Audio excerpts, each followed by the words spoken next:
أهلا بكم أعزائي المشاهدين في أولى حلقات برنامج حكاوي. حلقتنا النهاردة متميزة جدا، وهي للرد على بعض الأسئلة التي أثيرت في صفحة المتحدث العسكري لجيش الاحتلال الصهيوني أخاي إبراهيم. بيثير عدة أسئلة هنجاوب عليها دلوقتي. أول سؤال: المنافقون هم الأشخاص الذين لم ينضموا للإسلام ولكنهم لم يعارضوه أيضا. هنا بيثير قضية خطيرة جدا عن المنافقين. هل المنافقين ما انضموش للإسلام؟ قصده إنه يقول المنافقين ما انضموش للإسلام وما عرضوهوش، ده صح ولا غلط؟ أولا نعرف من هم المنافقون. عشان نعرف من هم المنافقون هنروح للمعنى الاصطلاحي في الإسلام لتعريف كلمة النفاق. النفاق في المعنى الاصطلاحي يطلق على إظهار الإسلام قولا وعملا، يعني بيظهر الإسلام في أقواله وأيضا في أفعاله، يعني بيروح يصلي وبيروح يعمل شعائر الإسلام في الظاهر للناس، وبيضمر الكفر، ومن يكون هذا حاله يقال له منافق. كده فهمنا دلوقتي ان المنافق بيفعل افعال الاسلام في الظاهر فيما يبدو للناس، ولكن يخفي في قلبه الكفر ويبطن الكفر. والمنافق رأس ماله الكذب والخديعة، فيتظاهر بالإيمان والعمل الصالح ليستتر بالإسلام على كفره، ليأمن من بطش المسلمين وليدفع الخطر عن نفسه. ويكون المنافق في الغالب مرتبكا وخائف من الفضيحة، ده على طول خايف مضطرب قلقان ان حد يكشفه او يبان ما في قلبه. صفات المنافقين بقى في القرآن وفي الإسلام، تعالوا نعرف ما هي صفات المنافقين في القرآن. ينبغي الإشارة إلى أبرز صفات المنافقين كما جاءت في القرآن الكريم بصورة سريعة. أول صفة من صفات المنافقين اللي هي الخداع. قال الله تعالى وهو يذكر بعض صفاتهم: إن المنافقين يخادعون الله وهو خادعهم وإذا قاموا إلى الصلاة قاموا كسالى يراءون الناس ولا يذكرون الله إلا قليلا. هنا الآية بتتحدث عن صفة من صفات المنافقين اللي هي الخداع، اللي هو دايما مخادع. المنافقين يخادعون الله وهم في الظاهر ما بيخدعوش إلا أنفسهم. إذا قاموا للصلاة قاموا كسالى، بيروحوا يصلوا هم مكسلين. يراؤون الناس، بيصلوا عشان يتظاهروا قدام الناس بصفة الصلاة وصفة الإيمان والتقوى والورع، ولا يذكرون الله إلا قليلا. دي صفة من صفات المنافقين. الصفة الثانية الكذب. قال عز من قائل: إذا جاءك المنافقون قالوا نشهد إنك لرسول الله. هم شهدوا لك بالرسالة، يعني الرد على السؤال لا، هم أظهروا إسلامهم. قالوا نشهد إنك لرسول الله والله يعلم إنك لرسوله والله يشهد إن المنافقين لكاذبون. هم شهدوا لك الرسالة، أظهروا لك الإسلام أهو، ده دليل إن هم أظهروا الإسلام، ما هماش بره الإسلام، لا هم في الظاهر دخلوا الإسلام وشهدوا للرسول بالرسالة، لكن ظاهر في الباطن هم بيضمروا الكفر. التظاهر بالإيمان.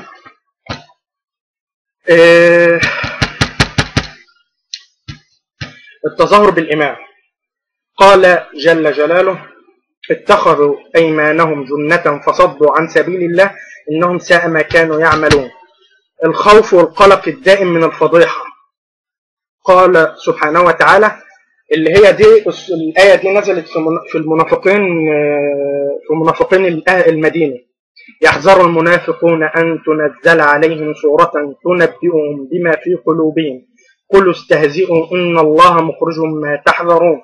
وقال سبحانه وتعالى: وإذا رأيتهم تعجبك أجسامهم وإن يقولوا تسمع لقولهم كأنهم خشب مسندة يحسبون كل صيحة عليهم هم العدو فاحذرهم قاتلهم الله أن يؤفكون. هنا الآية بتدل دلالة واضحة على أن المنافقين دايما خايفين في العصر الأول للإسلام، في عصر الرسول صلى الله عليه وسلم في المدينة، كانوا خايفين إن تنزل على الرسول صلى الله عليه وسلم سورة تخبر الرسول بما في قلوبهم. وفعلا نزل القرآن يحذر من المنافقين وما يضمروه في قلوبهم من استهزاء للإسلام والمسلمين. الصفة اللي بعد كده من صفات المنافقين الاستكبار.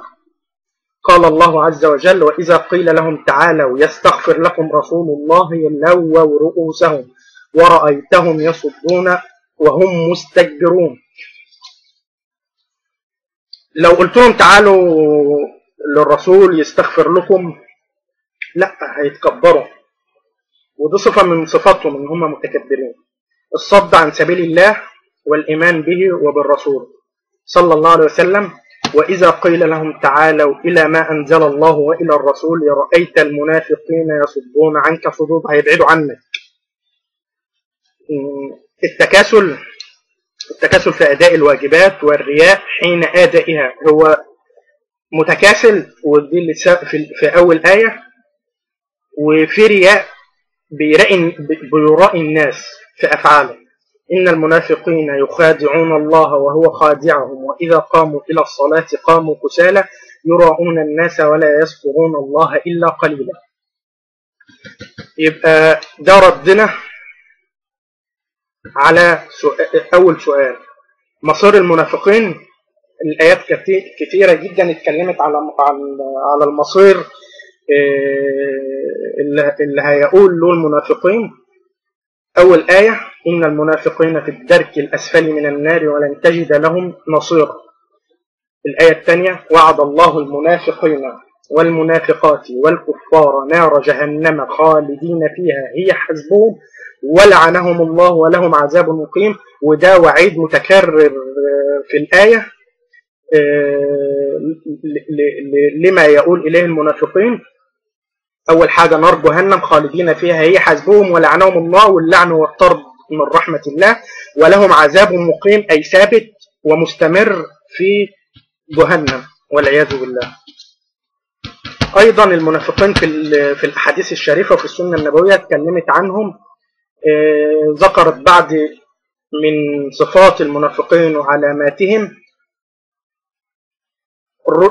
روى المفيد في الاختصاص عن أبي عبد الله عليه السلام أنه روى أن للمنافقين 4 من علامات النفاق. إزاي نعرف المنافقين؟ اللي هي بينتها السنة النبوية: قساوة القلب وغموض العين والإصرار على الذنب والحرص على الدنيا. حارس على الدنيا، مصر على ذنبه، غموض في العين وجحود في العين، قساوة القلب، قلبه قاسي على المسلمين. وده كان أول سؤال جاوبنا عليه. الثاني سؤال: خلال الحج يطوف المسلمون حول الكعبة. هذه العادة بدأت في السنوات الأولى من تأسيس الدين الإسلامي. أولا هو بيتكلم عن ركن من أركان الإسلام اللي هو الحج. في السؤال يطوف المسلمون حول الكعبة، تمام. هذه العادة بدأت في السنوات الأولى. أولا هذه مش عادة، يعني الحتة الخبيثة جدا. هذه العادة بدأت في السنوات الأولى من تأسيس الدين الإسلامي. أولا هي مش عادة لأنها فريضة وركن أساسي من أركان الإسلام. فريضة وركن أساسي من أركان الإسلام وليست عادة. يعني ليست عادة، بدأت في السنوات الأولى من تأسيس الدين الإسلامي.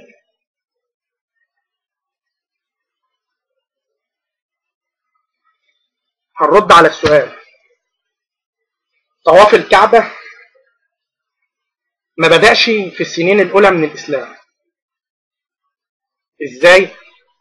لأن الكعبة اتبنت وبناها النبي الله إبراهيم، وكان المشركين قبل الإسلام بيطوفوا حوالين الكعبة. يعني لم تبنى الكعبة في الإسلام، ولم يكن المسلمون هم أول من يطوفوا حول الكعبة، فقد كان المشركون يطوفون حول الكعبة وكانوا يطوفون عراه. ثم جاء الإسلام حرم أن يطوف المسلمون وحرم العادة الجاهلية اللي هو الطواف حول الكعبة عري. المشركون رجال ونساء يطوفون حول البيت عراة. وذكر الحتة دي الإمام النووي: وكان أهل الجاهلية يطوفون عراة ويرمون ثيابهم ويتركونها ملقاة على الأرض ولا يأخذونها أبدا، ويتركونها تداس بالأرجل حتى تبلى، ويسمى اللقاء حتى جاء الإسلام فأمر الله تعالى بستر العورة، فقال تعالى: خذوا زينتكم عند كل مسجد وقال النبي صلى الله عليه وسلم: لا يطوف بالبيت عريان. يبقى كده وضحنا النقطة الثانية في السؤال الثاني اللي هو طرحه، إن هي مش عادة، إن كانوا في الجاهلية يطوفون حول الكعبة بصورة معينة ونمط معين، وجاء الإسلام فحرم تلك الصورة والنمط ووضع الصورة الإسلامية الصحيحة كما ذكرنا في الأدلة. نيجي بقى للسؤال الثالث: المسجد الأول في الإسلام كان أيضا بيت النبي محمد في مكة. هنا برضو عنده حاطط نقطتين في غاية الخطورة. المسجد الأول في الإسلام كان أيضا بيت النبي، يعني بيت النبي كان مسجد؟ ده مقصدك ان بيت النبي كان مسجد؟ اولا بيت النبي لم يكن مسجد، فقد بني المسجد النبوي بجوار بيت النبي. يعني اول نقطة، المسجد النبوي اتبنى بجوار بيت النبي صلى الله عليه وسلم. بيت النبي محمد في مكة؟ لا، ما كانش في مكة، كان في المدينة. اول بيت وضع للناس للذي ببكة مبارك، إن أول بيت وضع للناس إلى الذي ببكة مباركا وهدى للعالمين. يبقى أول مسجد في الإسلام هو المسجد الحرام. ثاني مسجد المسجد النبوي. كان بيت النبي؟ لا، ما كانش بيت النبي. نيجي بقى للسؤال الثالث، لا السؤال الرابع: عمر بن الخطاب هو أحد الخلفاء الراشدين وهو الخليفة الثالث؟ طبعا لا. عمر بن الخطاب كان الخليفة الثاني للدولة الإسلامية وهو فاروق الأمة. أنا بقى هسأله سؤال: لماذا توجه تلك الأسئلة للمسلمين وخصوصا من متحدث الجيش الصهيوني؟ ليه أنت بتوجه الأسئلة دي لينا؟ هل إحنا ما عندناش علم بديننا؟ لا، عندنا علم بديننا وعارفين ديننا كويس، وعارفين ديننا بيدعونا لإيه. ديننا بيدعونا للسلام، للوحدة، للتماسك. طيب فين المسلمين؟ فين؟ في آخر حلقتي. أشكركم وهستنى تحليل.